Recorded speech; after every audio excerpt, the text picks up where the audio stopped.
Hello ವೀಕ್ಷಕರೇ, welcome to radiant GK stories. ಇಂದು ಮಹಾಭಾರತದ 26ನೆಯ ಎಪಿಸೋಡ್.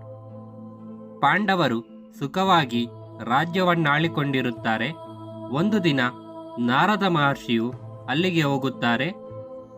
ಪಾಂಡವರು, ದ್ರೌಪದಿಯು ಆ ಬ್ರಹ್ಮಪುತ್ರರನ್ನು ನಮಸ್ಕರಿಸಿ ಉಪಚರಿಸಿದರು. ಯೋಗಕ್ಷೇಮವನ್ನು ವಿಚಾರಿಸಿದ ನಾರದನು ಧರ್ಮರಾಜನಿಗೆ ರಾಜಧರ್ಮವನ್ನು ಉಪದೇಶಿಸಿ ತಿಲೋತ್ತಮೆ ಎಂಬ ಅಪ್ಸರಸೆಗಾಗಿ ಪರಸ್ಪರ ಹೋರಾಡಿ ಸತ್ತ ಕಥೆಯನ್ನು ಹೇಳುತ್ತಾನೆ.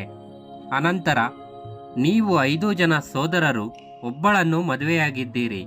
ಹೆಂಡತಿಯಿಂದಾಗಿ ನಿಮ್ಮಲ್ಲಿ ಭೇದ ಭಾವವು ಬರದಂತೆ ಎಚ್ಚರಿಕೆಯಿಂದ ಇರಿ. ನೀವು ಒಟ್ಟಾಗಿರುವವರೆಗೂ ಕೌರವರು ನಿಮ್ಮನ್ನು ಏನೂ ಮಾಡಲಾರರು ಎಂದು ಹಿತ ನುಡಿದನು. ಪಾಂಡವರು ನಾರದ ಮಹರ್ಷಿವಿರುವಾಗಲೇ ಒಂದು ಒಪ್ಪಂದಕ್ಕೆ ಬರುತ್ತಾರೆ. ದ್ರೌಪದಿಯು ಒಬ್ಬೊಬ್ಬರೊಡನೆ 1 ವರ್ಷವಿರಬೇಕೆಂದು, ಯಾವುದೇ ಕಾರಣಕ್ಕಾಗಿ ಉಳಿದವರು ಅವರ ಏಕಾಂತದಲ್ಲಿ ಪ್ರವೇಶಿಸಿದರೆ ಅಂಥವರು 1 ವರ್ಷ ದೇಶಾಟನೆ ಮಾಡಿ ಹಿಂದಿರುಗಬೇಕೆಂದು ಪರಸ್ಪರ ಒಮ್ಮತದಿಂದ ತೀರ್ಮಾನಿಸಿಕೊಂಡರು. ಒಂದು ದಿನ ಒಬ್ಬ ಬ್ರಾಹ್ಮಣನು ಅರ್ಜುನನ ಬಳಿಗೆ ಬಂದು ತನ್ನ ಹಸುವನ್ನು ಯಾರೋ ಕದ್ದಿದ್ದಾರೆಂದು ದಯವಿಟ್ಟು ತಡ ಮಾಡದೆ ಅದನ್ನು ತನಗೆ ತಂದುಕೊಡಬೇಕೆಂದು ಬೇಡಿಕೊಂಡನು. ಅರ್ಜುನನು ಒಪ್ಪಿ ತನ್ನ ಬಿಲ್ಲನ್ನು ತೆಗೆದುಕೊಳ್ಳಲು ಆಯುಧಗಳನ್ನಿಟ್ಟಿರುವ ಸ್ಥಳಕ್ಕೆ ಹೋಗುತ್ತಾನೆ. ಅನಂತರ ಅವನಿಗೆ ನೆನಪಾಯಿತು, ಅದು ಧರ್ಮರಾಜನ ಗೃಹ ಎಂದು. ಅಲ್ಲಿ ಅವನು ದ್ರೌಪದಿಯೊಂದಿಗೆ ಏಕಾಂತದಲ್ಲಿದ್ದನು. ತಾವು ಮಾಡಿಕೊಂಡ ಒಪ್ಪಂದದಂತೆ ಈ ಲೋಪಕ್ಕಾಗಿ ತಾನು 1 ವರ್ಷ ಕಾಲ ತೀರ್ಥಯಾತ್ರೆಗೆ ಹೋಗಿ ಬರುವನೆಂದು ಅರ್ಜುನನು ಅಣ್ಣನ ಅಪ್ಪನೇ ಕೇಳಿದನು. ಧರ್ಮರಾಜನಿಗೆ ಬಹಳ ಮುಜುಗರವಾಯಿತು. ನೀನೇನು ಇದನ್ನು ಉದ್ದೇಶಪೂರ್ವಕವಾಗಿ ಮಾಡಲಿಲ್ಲ, ಸಂದರ್ಭ ಆಗಿತ್ತು. ಮೇಲಾಗಿ ನೀನು ಬಂದಿದ್ದು ಕೇವಲ ಆಯುಧ ತೆಗೆದುಕೊಳ್ಳುವುದಕ್ಕಾಗಿ. ಆದ್ದರಿಂದ ನಿನ್ನಿಂದ ತಪ್ಪಾದಂತೆ ಆಗಲಿಲ್ಲ ಎಂದು ಎಷ್ಟು ಹೇಳಿದರೂ ಕೇಳದೆ ಅರ್ಜುನನು 1 ವರ್ಷದ ತೀರ್ಥಯಾತ್ರೆಗೆ ಹೊರಟೇ ಬಿಟ್ಟನು. ಅರ್ಜುನನ ಪ್ರಯಾಣ ಚೈತನ್ಯದಾಯಕವಾಗಿತ್ತು. ಗಂಗಾ ತೀರಕ್ಕೆ ಬಂದ ಅರ್ಜುನನು ನದಿಗಿಳಿದು ಸ್ನಾನ ಮಾಡುತ್ತಿರಲು ಸುಂದರಿಯಾದ ಕನ್ಯೆಯೊಬ್ಬಳು ಗೋಚರಿಸಿದಳು. ಅವಳು ಅವನನ್ನು ಸಂಭ್ರಮದಿಂದ ನೀರಿನಲ್ಲಿದ್ದ ತನ್ನ ಅರಮನೆಗೆ ಕರೆದುಕೊಂಡು ಹೋದಳು. ನಾಚುತ್ತಾ, ನಾನು ನಾಗರಾಜನ ಮಗಳು ಉಲೂಪಿ.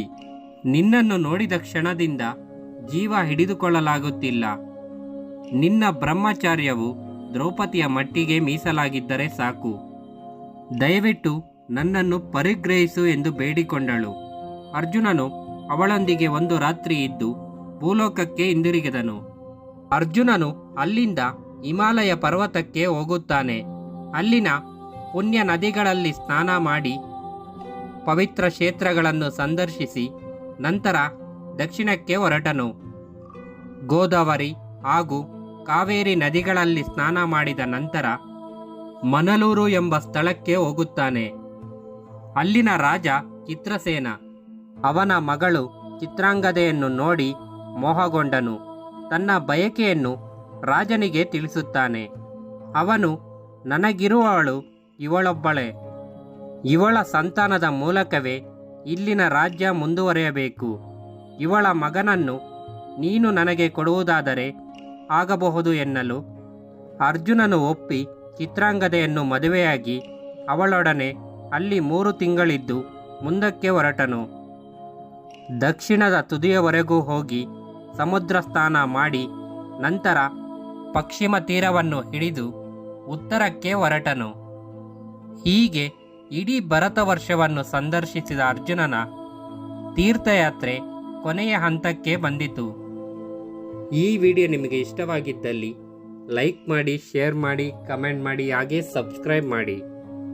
ಇಂದಿನ ನಮ್ಮ ಮಹಾಭಾರತ ವಿಡಿಯೋಸ್ಗೋಸ್ಕರ ನಮ್ಮ ಚಾನಲ್ನ 1 ಟೈಮ್ ವಿಸಿಟ್ ಮಾಡಿ. ಆಲ್ರೆಡಿ 25 ವಿಡಿಯೋಗಳಿದೆ, 1 ಟೈಮ್ ವಾಚ್ ಮಾಡಿ. Thanks for watching.